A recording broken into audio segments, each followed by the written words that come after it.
Hi, my name is Sohail. I'm the founder of Soul and the host of the Oops, I Said God podcast. Today, I am with a true luminary filmmaker.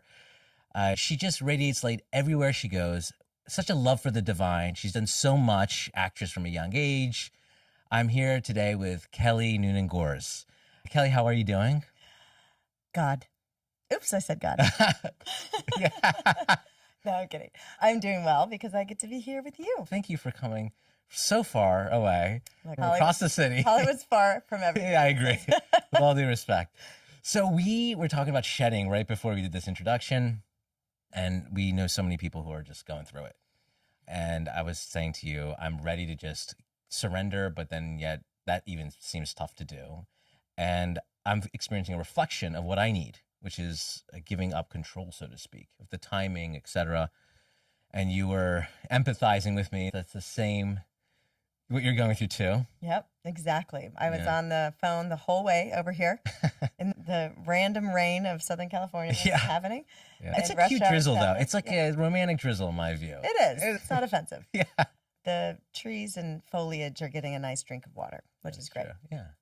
But I was talking to my business partner, and we were just like, man, God, we've been sowing seeds, and there's this like process we're going through, and we're just like, it just doesn't make sense. But we believe that maybe when we're ahead of the curve, it just takes a while for people to catch up, and that we want to collapse that timeline, but it's not our timeline. So we just have to be present, surrender, patient, and resilient, because we've got to get really creative and stretching capital and all those things. But that's why anything worth doing is not going to be easy. You're talking about the entrepreneur path, clearly. Entrepreneur path. It's tough. Really, outside it looks glamorous.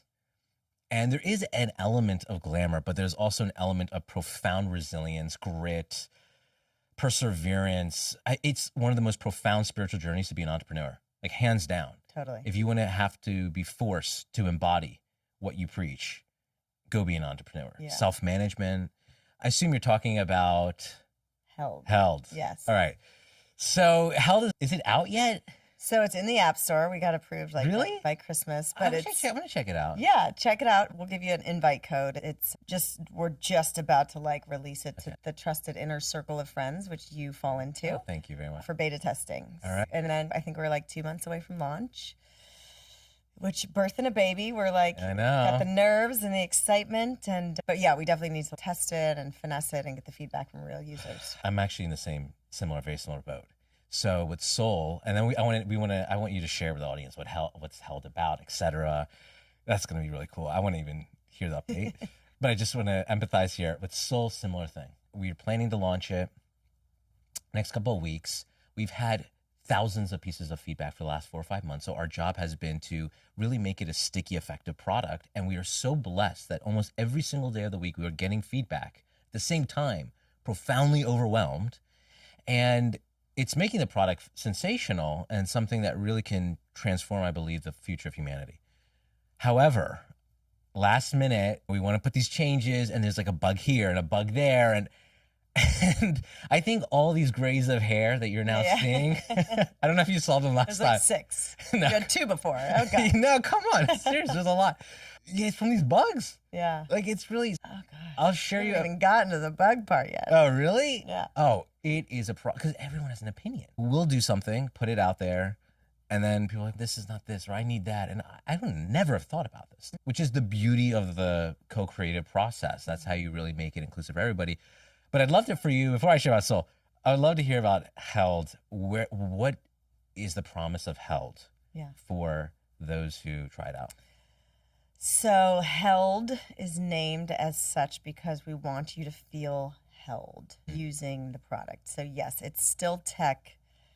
It's still on your phone, which we're trying to, for health and healing and well-being, get away from our devices. Yeah. But we figure they're part of our daily life. And like any ultimate entrepreneurial journey, you create something that solves a problem for you. Yeah. So and we can talk about my next documentary here soon, but I've been through a very intense emotional few years, having to relearn how to feel emotion, because so many of us from a very young age had parents that were surviving, and We were taught by society, like, boys don't cry, girls just be nice, be sweet, don't act out.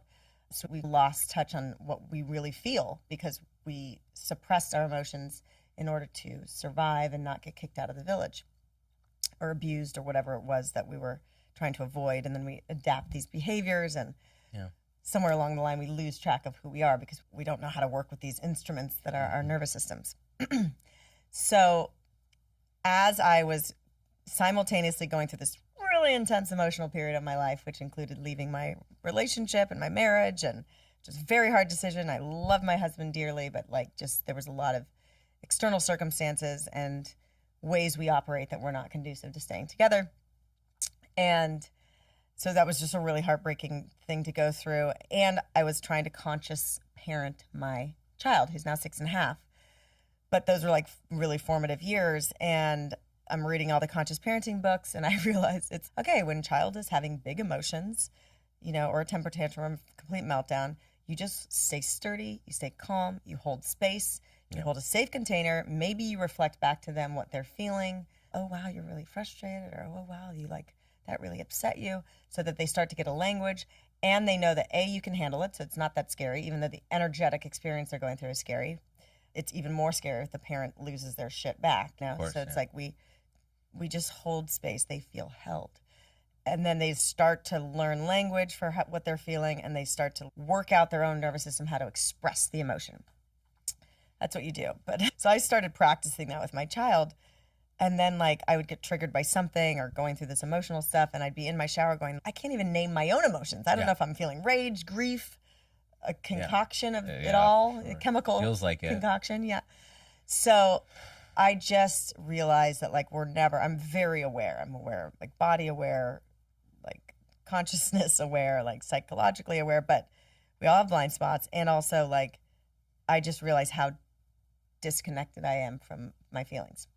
And then you pay attention to, like, how you escape, how we scroll, shop, drink, smoke, numb, porn, whatever your vice is, to like give you that quick hit of dopamine and distract you what you're really feeling. It gets old after a while. Yeah, it's just your things are gonna find some way to come to the surface and get bigger and fester. So all of that to say, held along the way of doing heal and other things, and we know that stress causes dis-ease in the system. So where our nervous system is brilliantly designed to survive and, like, go into fight or flight or flee when there's a predator trying to eat us, we are now in constant chronic stress of fight, flight, freeze, flee, whatever. It's a reactionary. It's turned on, but it's more because we're inundated with information, and the algorithm is dividing us, and it's that we can't keep up with the Joneses, and we're all just fucking stressed out. Yeah. And then the algorithm, like, throws us all these conspiracy theories, and then we're just like, oh my God, the world's ending. There's gonna be this, like, gravity shift, like, all this shit's going down, and we don't even know how to process it. For sure. So all of that to say, held is the first step. It's helping people reconnect to themselves, start to cultivate safety in their nervous system so they can start to heal. And their body is designed to heal in every moment. We just need to get out of its way or create space for it to drop into parasympathetic, and the healing, the immune system turns on, and digestion is optimal, and sleep is optimal. So basically it's an AI-driven personalized healing app. So you get triggered, or you're in stress, or you're in this panic, like, cyclical thing, or anxiety, or you can't move through your grief, and you get on the app, and based on the inputs that you do just to start your account, we get to know all about your astrology, your human design, everything else, how you like to interface with the AI. And then you just tell us what's going on. You set your intention, tell us how much time you have, 2, 10 minutes, 15 minutes, 12 minutes. And we say, okay, so Hale, here are 3 options for your state. You want to shift this state? Here's an EFT tapping session specifically for anxiety. Here's a breathing, like box breathing or something, or here's a guided visualization or affirmation. There's all these modalities we have in our thing that we created, and then we take away the overwhelm of having to search, and we just dish you up something that can shift your specific state in that moment. And then over time, it can go so much deeper. Like I just have this vision where Held is going to be the like household name for support on a cancer journey, because your oncologist, conventional medicine knows that stress and past trauma, unresolved trauma, all of these things lead to disease or exacerbate or one of the causes, and they need to be dealt with, or even just the stress and the grieving of the diagnosis. I want Held to give the mental, emotional, and spiritual support and guidance on a journey like that. So I have so many questions. Very cool. I want you to say that slower. Okay. Personalized, you clearly said it a ton. AI personalized healing, right? Yes. Okay. So we're leveraging AI to give personalized recommendations of how to heal. And one of the questions that came to mind was the content. Yeah. So is that, where's that coming from? Yeah. We created this whole back end like modality, but we stripped it down into almost components. So you could almost come up with these like bespoke modalities based on, let's say, the 20 most research backed holistic modalities. So internally created, essentially. Internally created. We had advisors with different expertise to give the readings and the cadence and that actually interface with clients and know how to guide you through an EFT tapping situation. We also have this amazing musician who's like, she's almost like shaman, but her music has been studied where she can make tracks that like can snap you out of depression. Wow. They've done like clinical research on her music. Oh, cool. So it's an experience, you know, then wonderful. we're layering in frequency that may or may not be perceptible to just, we're hitting you at all angles because people need support. Yeah. Wow. And it's in mobile apps. You have to download the app. Go to the apps and download the app. Yeah. Okay. Got it. And I think it could be really powerful in colleges if universities offer this. And we can talk about that separately, because I know in the past version of Soul, which was a gratitude tool, as we partner with a number of universities in offering Soul to students. Oh, cool. Of course, we shifted because we were overwhelmed by wellness practitioners reaching out to us, wanting to use our technology to launch and scale their businesses. But I think there's somewhere where maybe there's some way we can support and those other colleges. And there's someone else actually I think it would be really wonderful to connect with. Anyway, so you bring it to mind, and but I could see it in that space, right? I could see this as something that colleges in particular can offer to young people who are a bit more open, candidly, to having those conversations and seeking out those resources. Yeah. It's just more normalized. Especially integrated with tech. Yeah, I think so. I do think getting folks to download an app will be tough. And I do think that just getting it in front of anybody, you get just the awareness of it is going to be, like, the go-to-market of it is going to be something that I'll let y'all deal with versus me. We're going to crack the code. We're in the flow. Yeah. Well, I really feel like it's like a co-creation, like Heal was, like everything we do. Yeah. I do feel like there is, even though we'd like the divine guidance to be a little quicker. Oh, trust me, I know. Hello, God? You listening? The funny thing is he is, and he's, I need more time. I need like more, you need more time. Not even I need more. You need more time and space in order for it to harmonize with the right moment. And the more we can surrender and stay present, and this is what my partner and I were talking about on the way over here, business partner, we've seen this where we were talking to this one investor. They were going to put in a big check. There was a delay with it. They kept doing, and they're wonderful people, and they're going to be involved in some way, and it's going to, but they were a little, things changed. Yeah. But we were not thrown off. We were just like really trusting the kind of flow of the river. And immediately after, this like crazy other opportunity came, and it was just expansion.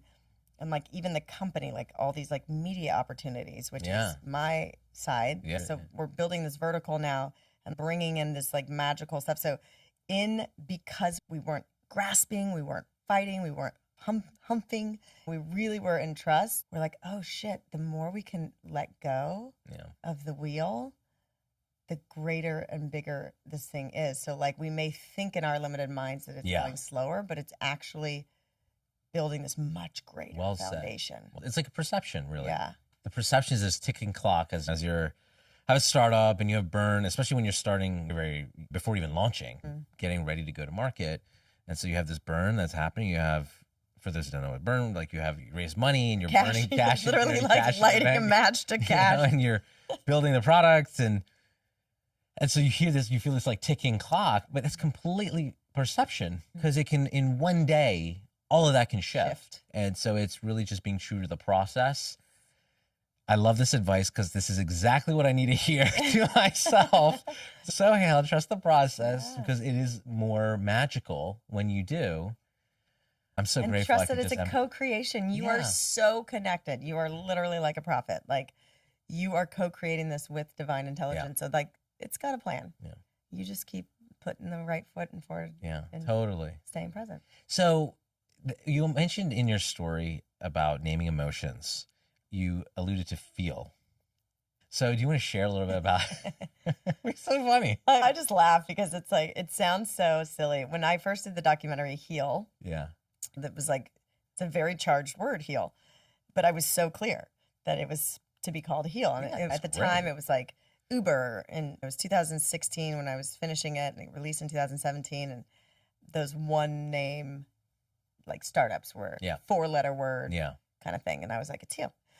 But people didn't get it until they got it, and then it's a success, and so it couldn't have been called anything else. And Heal is really about the power of the mind and placebo effect and epigenetics based on our conscious thought and or subconscious, where we're not aware of these beliefs and programmings that came through the mind.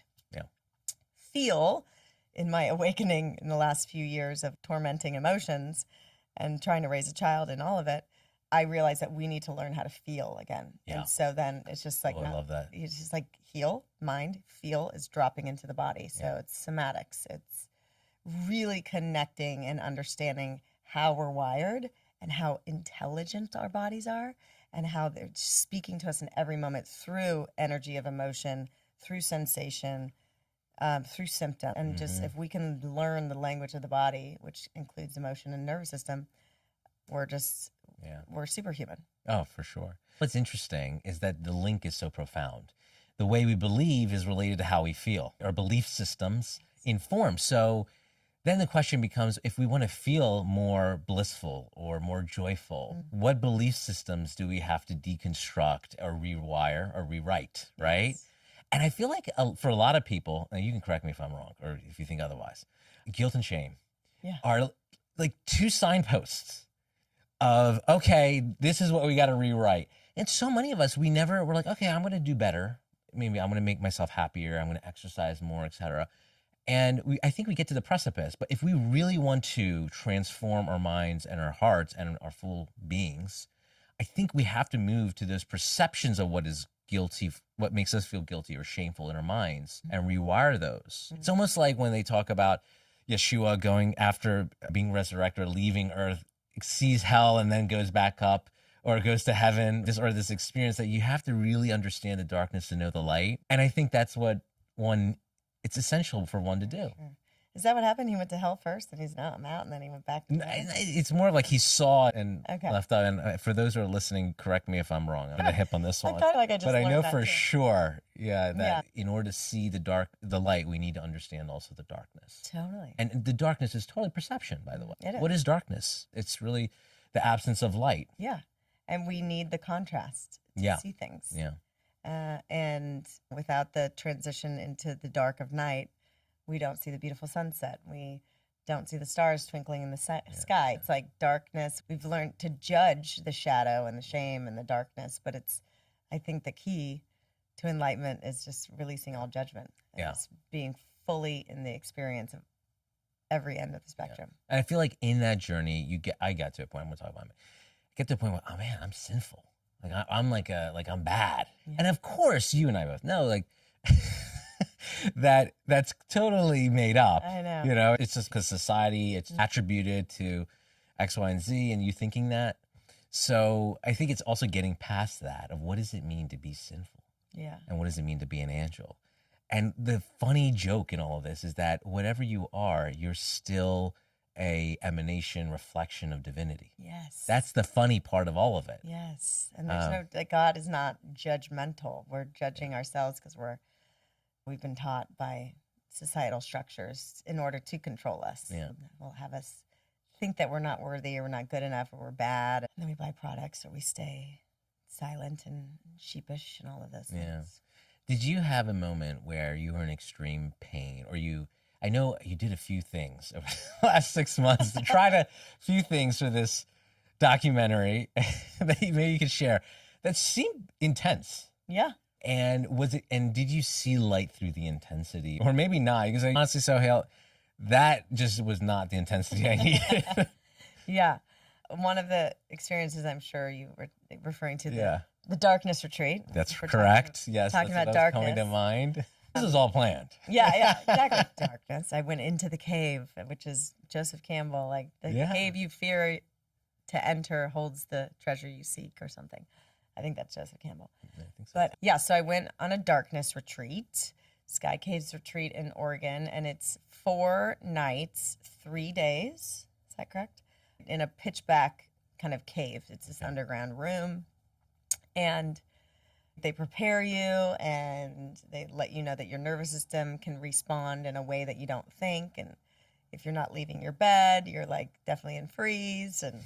And then they have a facilitator come twice a day to talk you through some processes. If you're stuck in a loop of fight, flight, or freeze, you can get agitated. You could have a panic attack, want to leave. Sure. It's just a really interesting experience to remove your master sense, which is our sight. We rely so much on sight to keep us, this illusion of safety. Yeah.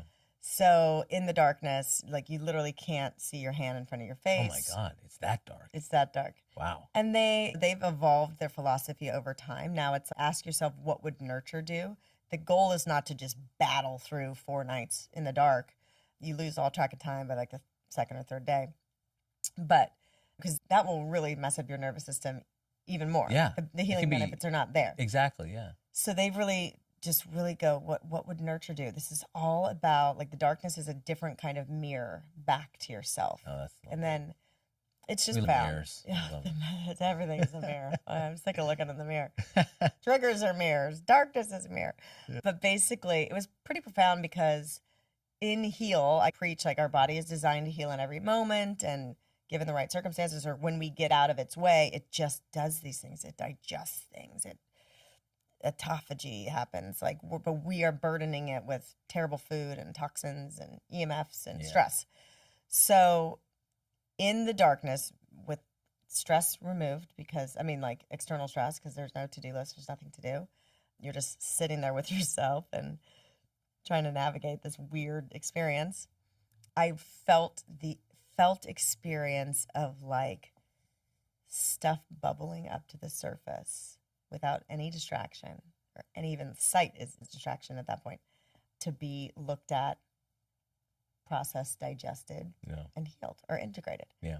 And it was just like, I felt it. Like, this is what our body is doing in every moment. And it's so subtle, but it's so intelligent given the right circumstances. And so, things would come up that I needed to look at, and I was like, became aware of some anger that I still hadn't processed, that I had done so much work around.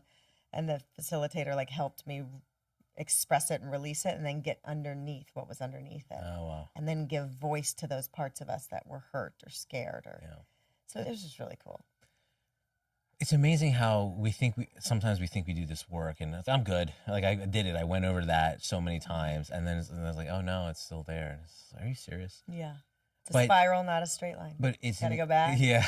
Revisit until it's like you wake up and you're a different person. But by the end of it, it's a profound story and experience. By the end of it, did you feel euphoria or joy or light, or you were like, okay, I'm done with that? It looks like I was getting the fuck out of there. No, okay. Excuse me. Sorry, beep. Yeah, I felt that I had released. I'd gotten so much awareness around these emotions that never had the airtime to process. Yeah. So it came to the surface, and then Scott, the guy helping me through these kind of somatic exercises and processing, got me to realize there's these parts of us. It was similar to IFS, which is internal family systems. Yeah, when you mentioned parts, I was thinking you're alluding to it. And he's just, again, their kind of philosophy is what would nurture do. So it's really just like nurturing ourselves, which is, again, the app. It's like getting people to a place where they can hold themselves. And even in parenting, it's like we're reparenting ourselves through parenting our children. And when we can start to be conscious adults, like stepping into understanding how our nervous system is, understanding how there are these parts of us that just want to be seen and held, shameful parts that we stuffed away because we don't want to deal with, guilt or whatever, hurt, like really just hurt little girls and boys that like are still hurt from the time they got bullied on the playground or whatever, and just to give voice and hold that part and be okay with it. Yeah. And so he was just like, would it be okay to feel that? And what would that part want to say? And so it really softened. I became acutely aware of how much armor I had been wearing my whole life. So I was able to unburden the armor and then start to welcome, like all parts of me welcomed. And it's not going to, all parts are not going to pop up in the cave at one point. Yeah. But it was enough to get the roadmap and the experience of, okay, that's a little hurt part of me that like just wants to be accepted. And I'm angry because these people are attacking me and not accepting me. Yeah. And so just to really hold Yeah. that part and welcome that part to the tender fire of our heart. It sounds cheesy, but No, it doesn't. we Cheesy. need I mean, more you're talking to a cheesy guy. Yeah. So you asked if I felt blissful or whatever. I felt more tender. Yeah. And I love that felt word, more, tender. Yeah. I just felt like softened, which calling in, we need more of this like feminine arm of society to, and not, I'm not talking like that hard activist feminist. Yeah. It's like just this like the divine feminine. We need more of that to come into. It's powerful. It's not soft and weak. It's like super powerful, but it's more of this like tender, all parts welcome vibe. I believe it's the feminine that will ultimately be the key factor in saving our souls. Yes. Actually. Saving society, for sure. Yeah, and society and where we're moving towards. Yes. And so I'm curious, like, because one of the things I loved about what you shared, there's a lot, but it was the idea that Scott was there too. Like you had someone to reflect back. Yeah, and he's so tender. He was just like, he sounds voice like through the wall. And I'm like, Scott, where are you? So you talk to Scott, and so I wonder, for Held, the idea I assume is for someone to have mini Scott. Yes. Or attempt of a Scott. That's exactly right. In their hands, which is great. To feel that held feeling. How do you think we could do more community in like because I feel like one of the things that bothers me, I'm going to be real with you, is that some folks, I have a friend who's I'm going to say this. I have a friend and she is in love with ChatGPT.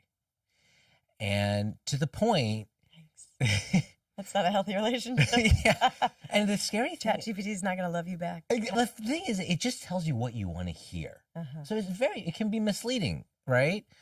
And it's possible one day people are just going to marry a robot. Oh, well, you make me feel good. And so. I know. And certain and comfortable and familiar, but. Yeah. Nothing ever grows in a comfort zone, people. Thank you. And our natural tendency is growth. Kelly would know. We grow or die. Yeah, exactly. She's the expert. So I agree 1,000% with you. And then so there's another place to say, I want to have human feel held by human, feel seen by human. Yes. I'm sure you agree there's something divine in that. Yes. And we need more of it. For sure. And the division between feeling this profound safety with ChatGPT, let's be real. A lot of folks feel just the safety of no one's judging me. I can say it as I want, etc. Yeah. And doing that with another person, the gap feels very large, or it feels larger. Do you have any thoughts around how we can make that gap? This is a big societal question. Yeah. Less, right? What could we do, or how could we be?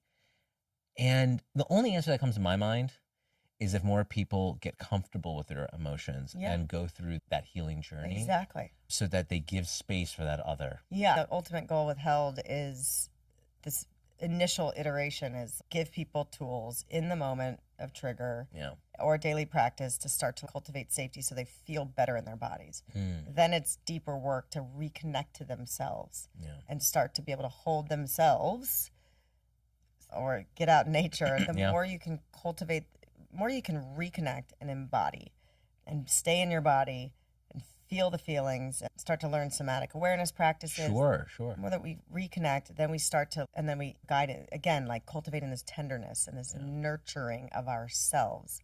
That cultivates self-love. That cultivates, and everything follows. Once we can get that level of intimacy with ourselves, we will just want to connect with others. And so it's a process, but that's what we're trying to cultivate. So just a bridge back to yourself. Yeah, I don't mean to interrupt. Sorry. No, that's okay. For you, is what anything in particular that's cultivating tenderness right now?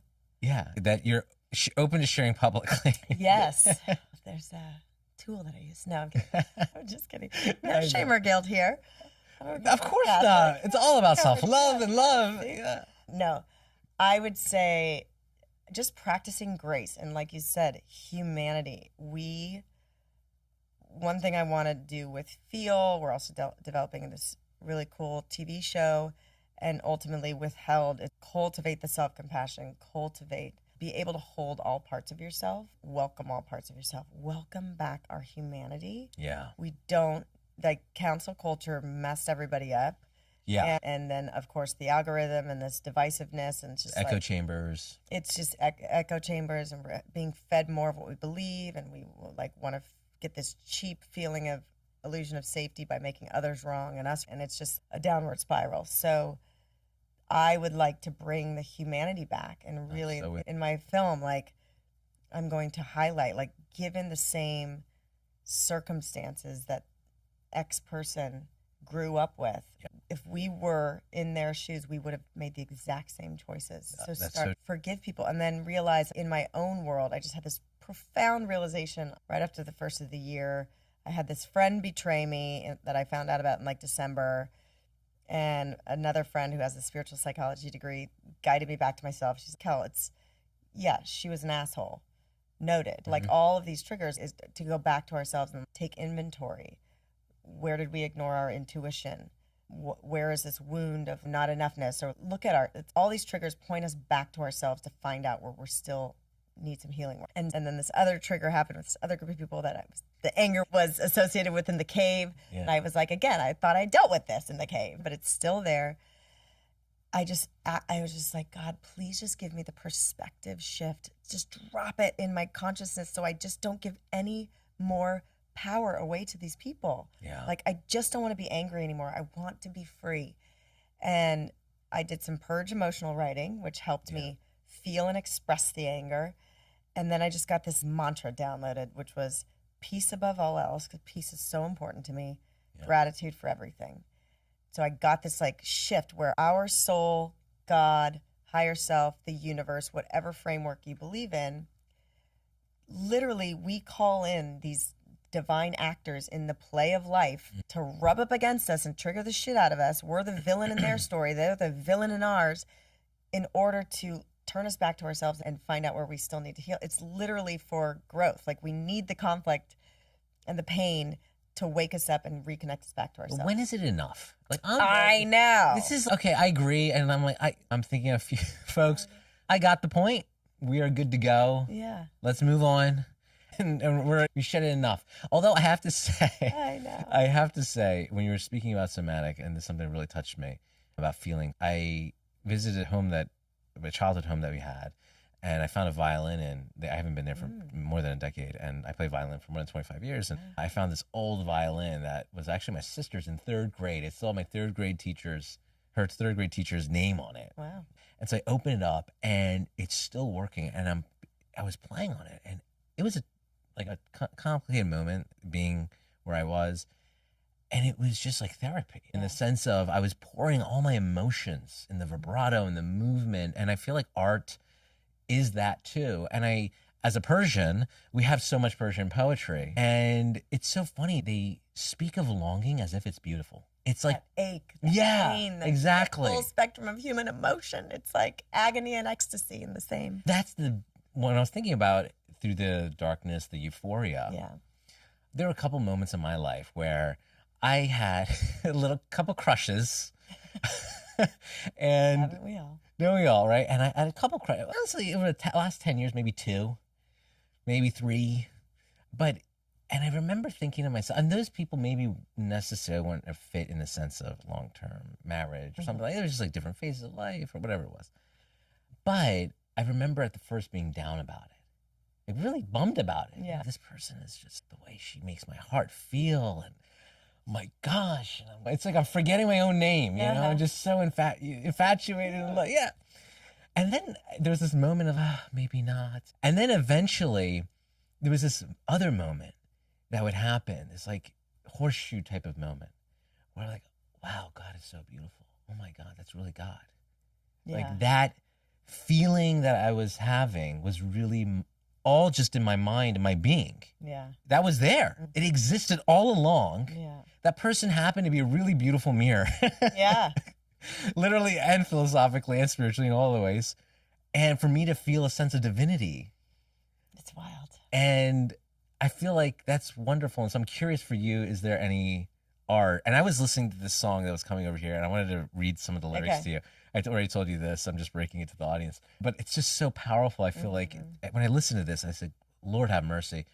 You can really take anything that's being said and turn it to the divine. But I'm curious, in your life as art, I'm sure art has played a role. I know you have such a creative heart, your documentaries and etc. But is there any moments that you really felt in particular that call to you as I share this story, that you feel art spoke to your soul, that made you feel closer to the divine in particular? And I know I'm putting you on the spot here because I did not share that I was going to ask Kelly this question.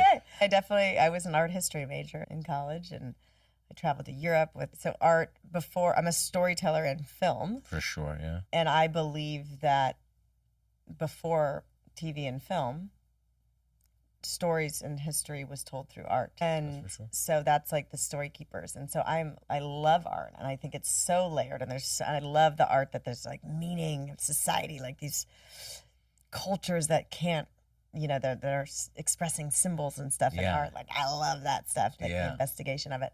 I feel pre-Columbian civilization art, like Aztec civilization, Incas, Mayans, Toltecs, like these ancient, really advanced civilizations. Super advanced. And their art and their pyramids, and I'm very drawn to that frequency, and that just feels very like past lifey. I was just about to say that. Or future lifey, who knows what time is doing. So yes, I'm very connected to art. I feel my daughter's really artistic, and I used to paint as a child, and I know that it's really good to think of the things that you loved as a child. Yeah. And incorporate them in your life if you feel stuck. Sure. Like bringing back that play. Yeah. The adult coloring book. Yeah. Yeah, exactly. The mandalas. But yeah, art is so amazing. And music. God, I should be listening to podcasts and researching, because I do a podcast, and You should be researching. Why? It's nice. Anytime I get in my car, I just can't bring myself to put more information in my head. Yeah, put music. I just put music on, and it just softens my soul, and I sing and I belt, and I just love it. It makes me it's a party so in happy. there. We gotta join. Yeah. It's great. I want to read this because we do have a few minutes and then we'll close. And actually, we always end the episode or the show with who is God to you? Okay. Or that question, or what are you grateful for? Okay. So whichever resonates with you. But this one, I thought, the reason why I want to share this, because I feel like art can be a door towards divinity. And I'm going to read this. And the first time you read this, you think, oh, this is a love. And this is, by the way, just from a Persian singer. And it's like loose translation of the lyrics in the song. First time you think this, you think, oh, this is about a guy or girl, human romance. Just fine. We're all good with that. We like that. Why not? But every time I listen to it, I'm like, this is so about the divine, and how the way we express love can be just essentially God seeing a reflection of himself. Yep. So it's just so tough to translate, but he says along the lines, the prayers of your eyes I circumambulate. So I can't even pronounce that word because I've never said it. We say it always in Persian, tawaf. Tawaf is basically when you go to Mecca. Okay. You go around the Kaaba, right? It really represents like this butterfly going around the flame, right? So the prayers of your eyes make me want to basically go around this center. You are all my existence, and I basically, the moth of a flame, go around you. You came with no doubt and became my belief or my religion. So profound, right? It's just so to say, wow, you're my belief. Think if you said to that in a person, you're like, oh God, that's maybe a little bit too much. Yeah. Little bit. Then you think, how does God become my belief? My God become my religion? It really becomes so selfless in some ways. I take refuge in you. Take me from this cage into the skies. It's talk about transcendence. In all of these veils, and he says the word niqab, Okay. which niqab is the headdress, so to speak, some women wear where they cover most of their face except their eyes. So he said, Okay. in all of these like niqabs, you are the true eyes through it all. So niqab is almost like a metaphor of the veils, of all these veils of this world that you love to mention. I know I've heard you. Yeah. It's the look. You are the lyrics, I am the song, and the heart of my skies. You are the star in my night sky. It's just this type of, yes, I wrote it in the napkin for those reviewing. I was eating and I was moved and inspired and I wrote it. To experience divinity on that level, I feel is embodiment. And I feel like that's what it means to feel profoundly. And that's what it means to heal. And so I'm so grateful, and this world is so blessed to have you walking on it. Because what you're doing it from your heart, and you're doing it from your soul, and you're doing it from a place of purity. I know that. And we're blessed. So thank you so much. And thank you for infusing art and allowing us to experience the divine. And with that, I'll let you close of whatever you're grateful for, or how do you see God? You're laughing. Small question. Just a little thing, just like 1 minute. It's a time gratitude question. How about that? No, I'd love to answer this God question. I've had profound experiences, as big of a doozy that 2025 was for me, and it was massive shedding and house burning down and all sorts of fun, crazy things that so many dealt with. I had two profound experiences, which was like direct. One was with a psychedelic where I felt the felt experience of being held and understanding in that moment that everything has divinely orchestrated. That's the level of intelligence. Like everybody is getting what it needs in every moment for their souls to evolve. And this is perfect dance, right? Divine dance between all of us. It's just like profound. It's perfect math, right?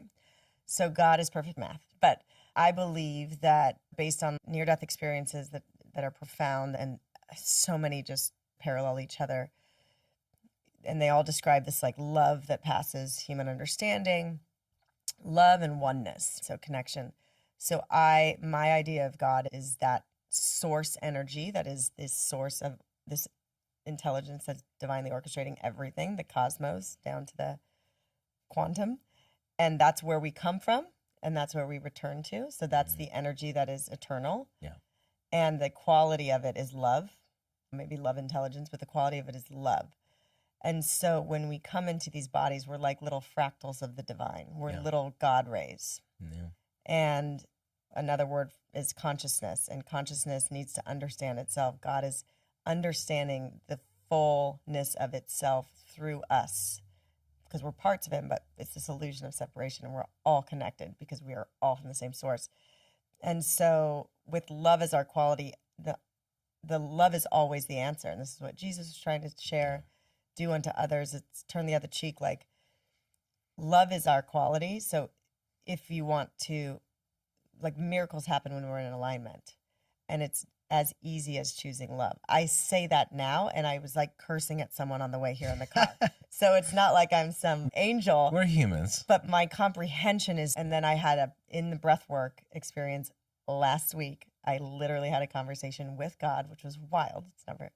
It was, again, just this, it was profound, but more of the same. Just really, if we can drop, I love Marianne Williamson's like simple breakdown of, and this is the book that changed my life and set me on my like spiritual journey, was Return to Love. And she said, if we come from love, we experience heaven on earth. If we come from fear, we create hell on earth. Yeah. And it's really that simple. What a beautiful note to end on. Thank you so much for your time, for this wonderful conversation. It's a joy as always. And I'm looking forward to more of these. Yeah. Thank you. Thanks, Sohail. You're amazing. You too.